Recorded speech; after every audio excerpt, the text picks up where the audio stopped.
ગુજરાતમાં આમ આદમી માટે આજે સોનાનો સૂરજ ઉગ્યો છે. આમ લોકો માટે આજે સોનાનો સૂરજ ઉગ્યો છે. આજે આમ આદમી પાર્ટીએ નેતાઓના દીકરાઓને નહીં પરંતુ આમ જનતાને ટિકિટ આપીને તાલુકા, જિલ્લા, નગરપાલિકા, મહાનગરપાલિકાને ઉમેદવારી માટે ટિકિટ આપીને આજે એક નવી રાજનીતિની શરૂઆત કરી છે.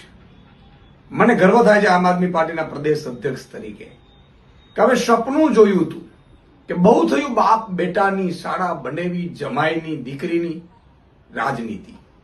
હવે આમ લોકોની રાજનીતિની શરૂઆત થઈ છે અને એનો અમે સહભાગી બન્યા છીએ. આજે આમ આદમી પાર્ટી તાલુકા, જિલ્લા, નગરપાલિકા અને મહાનગરપાલિકાના ઉમેદવારોનું પહેલું લિસ્ટ જાહેર કરી રહી છે.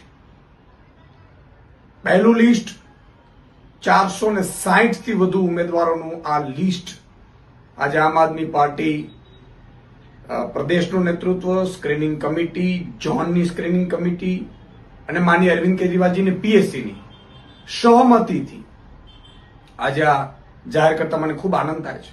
મિત્રો, અત્યાર સુધી ભાજપનો સાંસદ હોય તો એનો દીકરો ધારાસભ્ય માંગે ને એનો દીકરો પાછું તાલુકા, જિલ્લાની ટિકિટ મળે, નગરપાલિકાની ટિકિટ મળે, મહાનગરપાલિકાની. કોઈ આમ કાર્યકર્તાની ક્યારે વેલ્યુ નથી થઈ. કા એક કરોડપતિ હોવો જોઈએ, કા એ નેતાનો દીકરો હોવો જોઈએ. આ બે લાયકાત ગુજરાતમાં ચૂંટણી લડવા માટેની હતી, પરંતુ આમ આદમી પાર્ટી આને આજે વિખેરી રહી છે.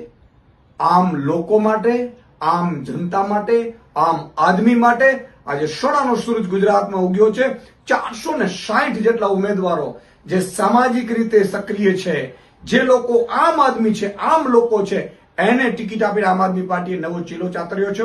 હું તમામ 460 થી વધુ ઉમેદવારો જે આજે જાહેર થયા છે એમને હું ખૂબ અભિનંદન પાઠવું છું અને ટૂંક સમયમાં ફરીથી બીજું લિસ્ટ 29 કે 30 માર્ચની સુધીમાં આમ આદમી પાર્ટી બીજું લિસ્ટ પણ જાહેર કરશે અને આ નવી રાજનીતિને આખી ગુજરાતની જનતા પણ જ્ઞાતિ, જાતિ, ધર્મથી ઉપર ઉઠીને વધાવે એવી હું માંગ કરું છું, પ્રાર્થના કરું છું.